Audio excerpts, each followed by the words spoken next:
Mata kuliah Critical Creative Thinking.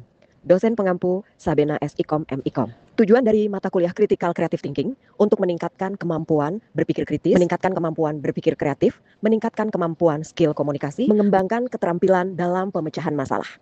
Selamat pagi semuanya. Assalamualaikum warahmatullahi wabarakatuh. Waalaikumsalam warahmatullahi wabarakatuh. Terima kasih sudah hadir pada sesi perkuliahan pertama ini. Salam hormat saya untuk Bapak Ibu, para profesor dari Dinas Pendidikan. Mudah-mudahan dari video pembelajaran untuk mata kuliah Critical Creative Thinking ini bermanfaat. Saya mengajar di mata kuliah ini secara offline, langsung bertemu dengan mahasiswa. Baik, untuk para mahasiswa semua izinkan saya memperkenalkan diri. Kenal maka tak sayang maka tak cinta. Nama lengkap saya ini Sabena.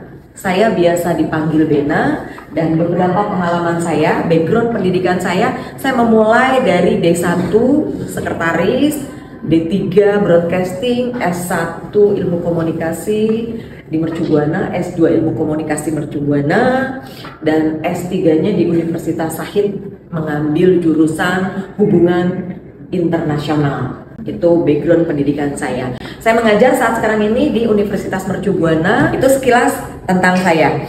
Jadi sekarang saya sudah memperkenalkan diri bergantian nih.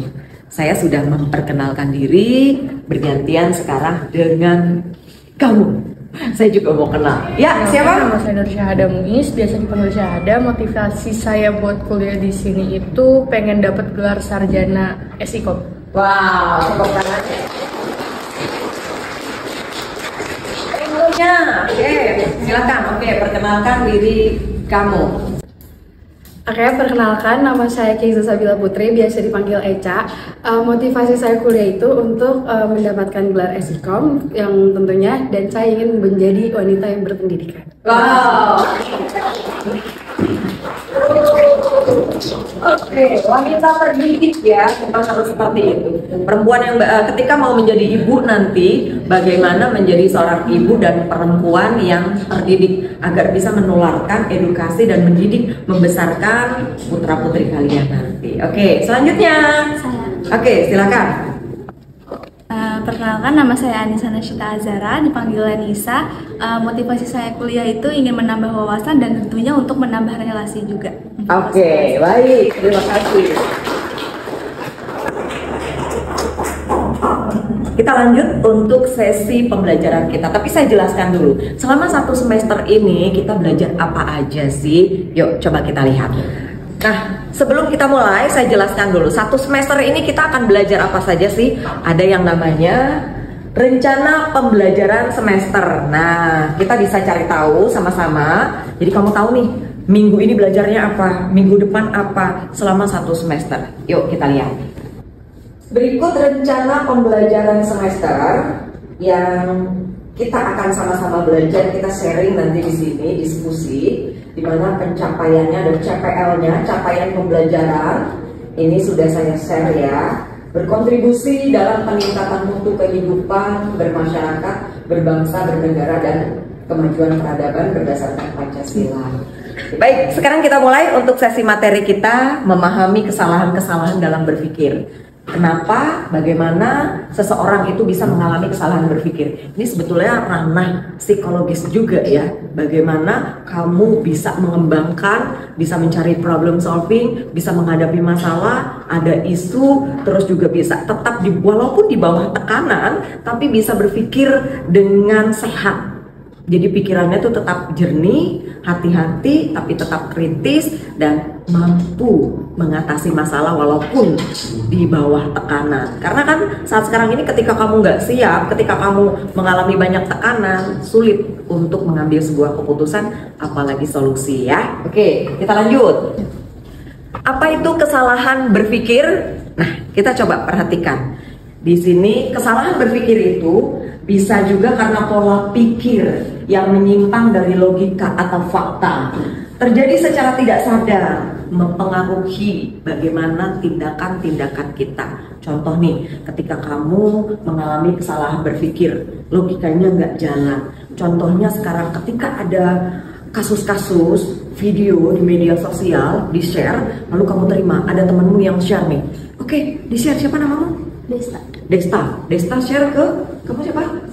Zahira. Terus langsung, oh iya, ini parah nih, ada mahasiswa nih, oh iya ada oknum ini nih, langsung share. Sementara itu belum tentu benar, bohong, berita hoax. Gimana caranya agar tidak terjadi kesalahan berpikir, berasumsi liar? Maka cek dulu kebenarannya, bener gak sih nih?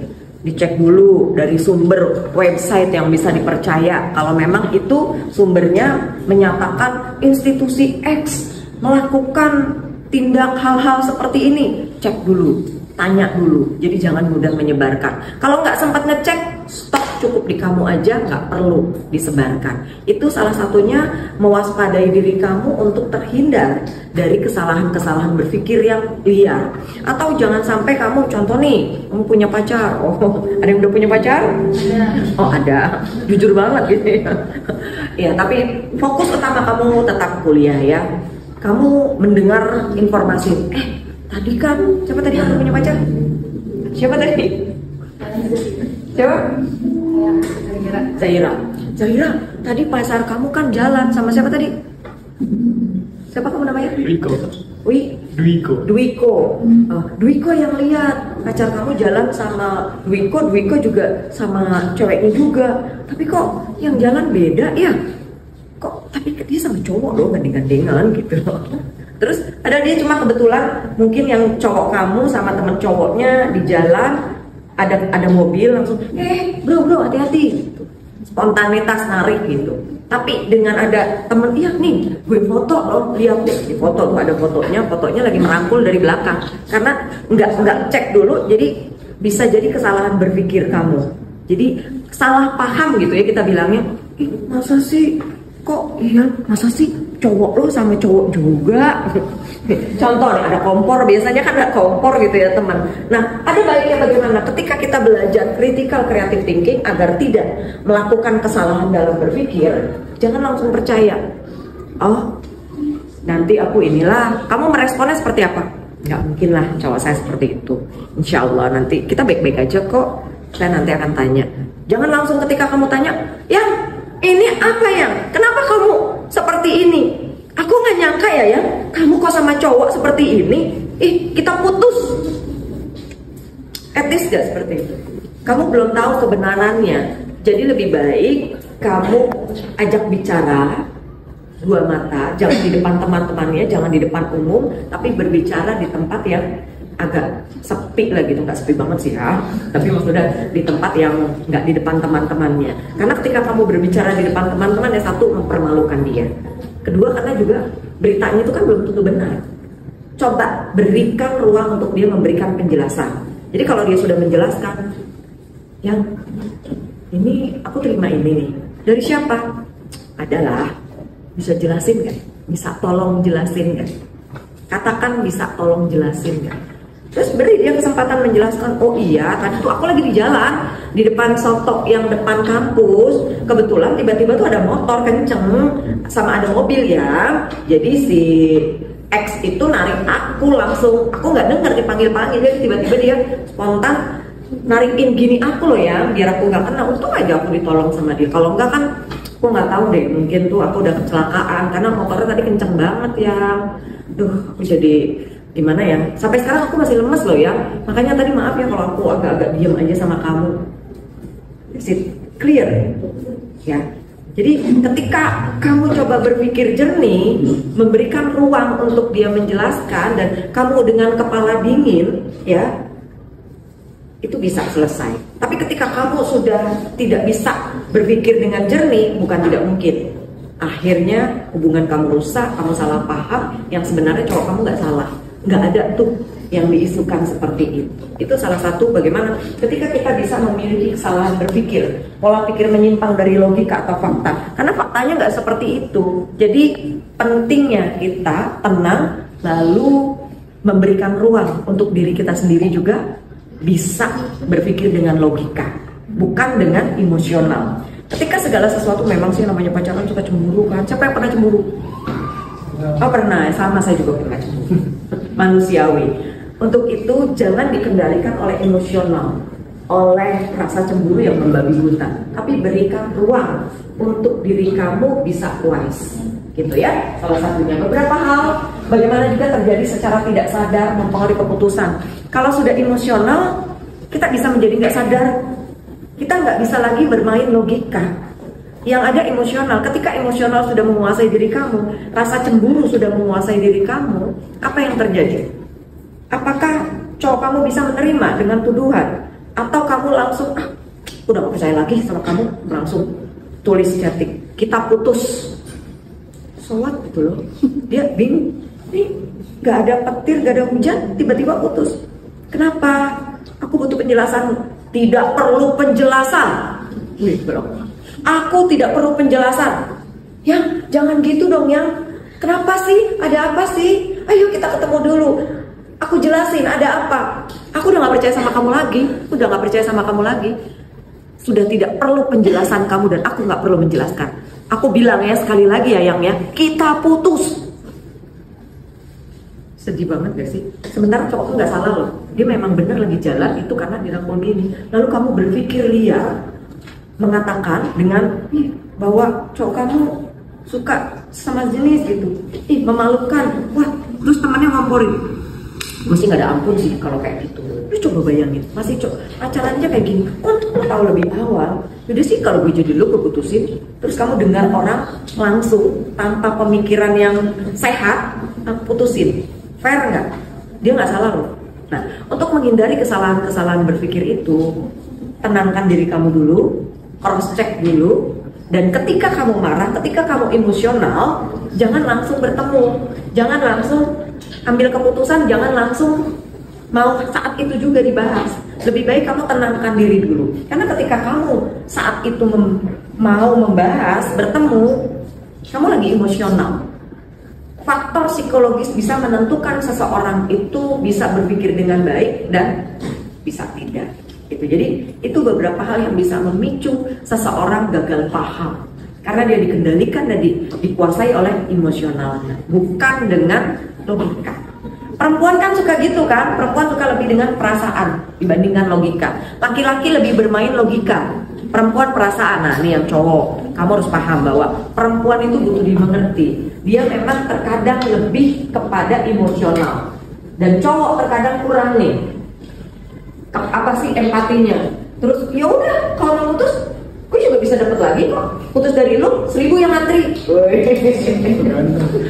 Enggak gitu ya. Masalah kalian menjalani pertemanan itu bukan masalah lepas dari dia langsung dapat lagi, bukan itu. Tapi bagaimana kamu bisa menjalani sebuah circle pertemanan dengan positif, saling support system, saling mendukung, bisa kamu juga bisa terus berkembang, bisa saling trust gitu.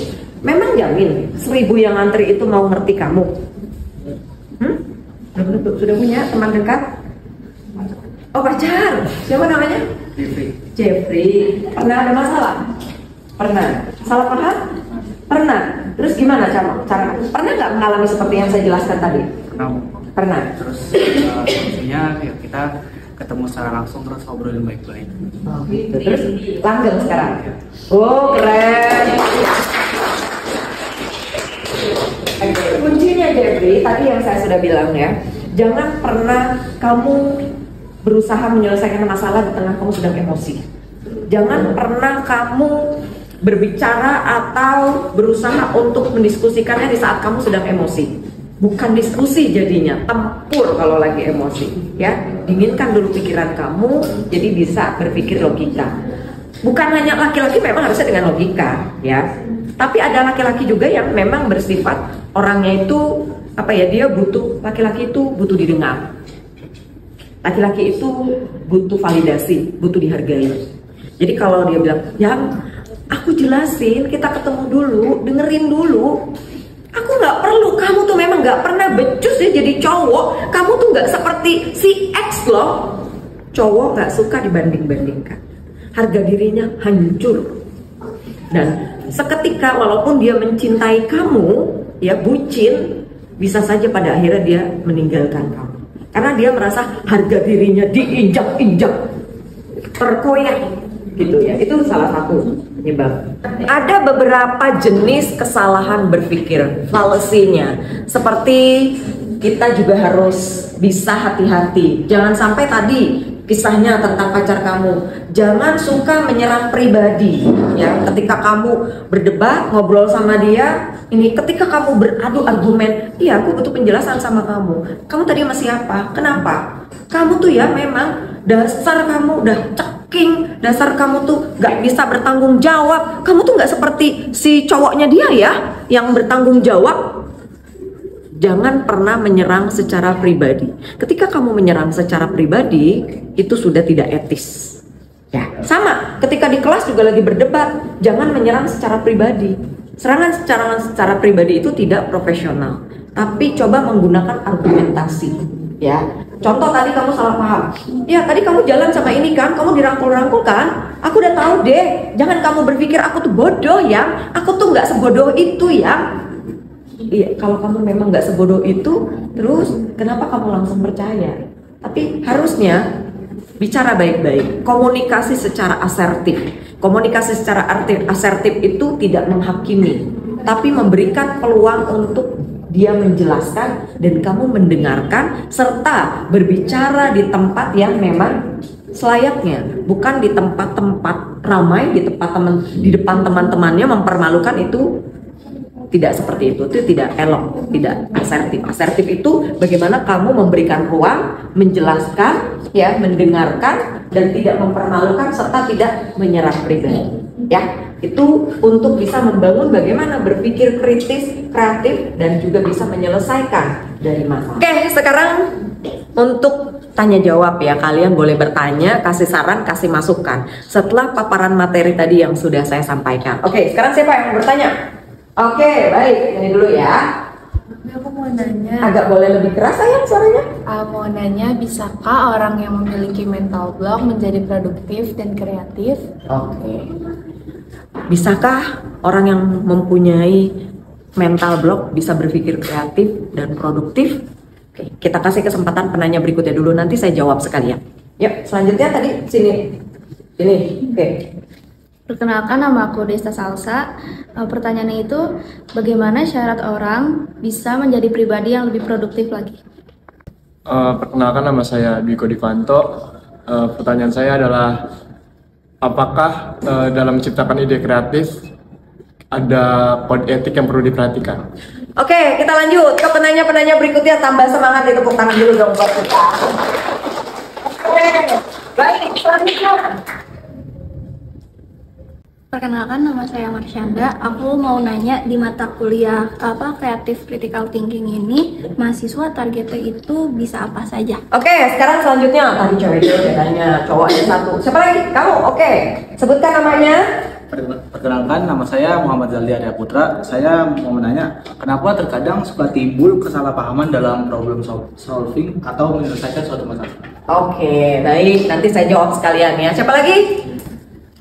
Perkenalkan, nama saya Nurgaida Putri. Di sini saya ingin bertanya, berapa lama proses yang dibutuhkan supaya bisa menjadi pribadi yang inspiratif, khususnya dalam berkontribusi pada era digital saat ini? Terima kasih. Oke, ini semakin seru nih. Kelas kita seru ya. Siapa lagi? Saya beri kesempatan yang mau bertanya. Saran? Oke, boleh, silakan. Silakan. Bagaimana dalam menyikapi suatu kasus agar dapat menemukan solusi yang tepat dan efektif dalam langkah-langkah problem solving? Nah, gini, tadi ada yang tanya mental block. Tadi siapa yang tanya mental block? Oke, gini. Mental block itu sebetulnya gangguan psikologis ya, dimana seseorang yang biasa mampu mengerjakan tugas-tugasnya, segala sesuatunya. Contoh, dia biasanya rajin, dia biasanya kreatif, tugas-tugas biasanya cepat diselesaikan, dia biasanya pinter gitu, dia biasanya suka datang, aktif di kelas, tapi tiba-tiba dia nggak mau ngelakuin itu semua. Jadi seperti ada perintah gitu dari otaknya, udah stuck, dia malas aja nggak ngapain. Pernah nggak mengalami itu? Nah itu, ketika itu terjadi, itu namanya salah satu mental block. Siapa yang bisa terkena mental block? Siapapun bisa, saya juga bisa ya. Jadi orang ciri-cirinya yang terkena mental block itu tiba-tiba aja dia ngomong ngapain. Biasanya dia rajin gitu, buat novel atau buat konten. Biasanya rajin live streaming untuk konten, ide-idenya selalu ada, tapi udah tiba-tiba aja dia nggak mau gitu. Bukan dia nggak kreatif, bukan dia stupid gitu, bukan. Tapi ya udah, nggak aja, dia nggak mau ngerjain aja, nggak bisa gitu, lagi nggak bisa ngerjain. Jadi seperti perintah otaknya stuck. Kira-kira apa penyebabnya? Penyebabnya adalah salah satunya bisa jadi karena di rumah dia berada dalam lingkungan toxic people. Mungkin orang tuanya, keluarganya ribut terus, kakaknya ribut terus, jadi dia merasa terganggu pikirannya. Itu salah satu penyebabnya. Yang kedua, jadi dia nggak nyaman gitu ya. Yang kedua dia itu kurang tidur. Kurang tidur bisa menyebabkan seseorang mengalami gangguan mental block. Terus juga last minute, mengerjakan sesuatu last minute. Contoh, diminta, nih kamu tolong kerjain tugas adekmu ya, nanti 1 jam selesai ya. Itu juga membuat under pressure, tekanan, kamu terkena mental block. Jadi sesuatu yang last minute itu bisa menyerang seseorang, membuat orang secara psikologis itu terganggu. Ya. Terus apalagi? Kesehatan, ada gangguan kesehatan secara fisik, mungkin belum makan, atau dia putus cinta. Nah, putus cinta bisa menyebabkan seseorang trauma, lalu terkena mental block, nggak mau melakukan apa-apa. Bukan malas, beda. Kalau orang malas kan kadang memang nanti aja. Dia memang terbiasa punya habit menunda-nunda. Tapi kalau orang yang terkena mental block, bukan. Dia orang pandai sekalipun, cerdas sekalipun bisa terkena itu. Ketika beberapa faktor tadi mendera dia, kurang tidur, lingkungan yang toksik ya, di keluarganya ribut terus, sama adik kakak ribut terus ya, faktor ekonomi juga bisa, terus last minute itu bisa mengalami gangguan mental block. Kesehatannya yang ternyata dia tuh sakit nggak kunjung sembuh, itu bisa menyebabkan seseorang terkena mental block ya. Solusinya seperti apa? Solusinya ada yang bisa kasih pendapat solusi agar terhindar dari mental block? Oke, tidur yang cukup, istirahat yang cukup, makan makanan bergizi, tidak harus mahal, lalu hindari lingkungan toxic people, hindari teman yang tidak positif, yang tidak memberikan support system ya, karena ada 2 pilihan. Kamu bertahan pada circle yang negatif atau kamu keluar menciptakan circle yang positif ya. Ketika kamu mau sehat mental kamu bisa pada akhirnya berpikir, ini saya random jawabannya, tadi ada yang bertanya. Ketika kamu mau berpikir secara kritis, produktif, punya ide, punya gagasan, ya kamu keluar dari circle itu. Bagaimana caranya kamu mencari jalan keluar? Nah, tadi ada pertanyaan problem solving. Di sini, ketika kamu mau mencari problem solving, mau keluar dari salah satu konflik atau masalah, ya kamu perbaiki diri kamu sendiri. Diri kamu dulu. Permasalahan yang ada di diri kamu itu yang harus diselesaikan dulu. Apa permasalahannya? Kurang tidur, kurang makan, terus ada masalah pertengkaran. Coba bagaimana kamu seperti healing dulu gitu ya, piknik dulu, atau menenangkan diri dulu, meredam emosi dulu kalau lagi emosi. Itu salah satu caranya agar kamu keluar dari mental block ya. Kamu bisa buat ini seperti pohon, seperti ranting gitu kan, ada akar, ada daun. Nah, kamu coba gali dulu di mana akar permasalahannya. Ini masalahnya nih ya. Nah, setelah itu kamu runut. Apa kira-kira solusinya? Sebetulnya solusinya itu yang tahu kamu sendiri. Kalau nggak paham, kau bisa konsultasi, tanya sama yang paham. Sharing. Jadi kalau lagi ada beban seperti itu, kamu butuh sharing dengan orang yang bisa dipercaya, teman yang bisa dipercaya, atau keluarga. Kalau permasalahan keluarga, dengan orang yang memang disegani oleh keluarga kamu menjadi sebagai mediator. Oke, kita sudah tanya jawab, sudah aktif. Sekarang boleh yang mau kasih saran, monggo, silakan. Iya, silakan. Kalau saran saya untuk menjadi produktif melalui praktek itu bisa gunain teknik Pomodoro. Itu supaya meningkatkan fokus dan produktivitas. Jadi Pomodoro itu 25 menit kerja, terus 5 menitnya istirahat, diulang sampai 4 kali. Oke, good. Ya, jadi di sesi perkuliahan kita ini bukan hanya mendengarkan saja, kalian juga boleh kasih pendapat, kasih saran, kita sharing sama-sama. Ada lagi? Silakan. Oke. Perkenalkan, nama saya Tantia, jadi saya akan memberi saran. Jadi saran saya agar seseorang dapat menjadi kreatif dan produktif itu Seseorang perlu terbuka terhadap ide baru, rajin mencatat inspirasi, dan berani mencoba hal yang berbeda. Sementara itu, untuk produktivitas dapat ditingkatkan dengan mengatur waktu dan juga membuat prioritas. Oke, good.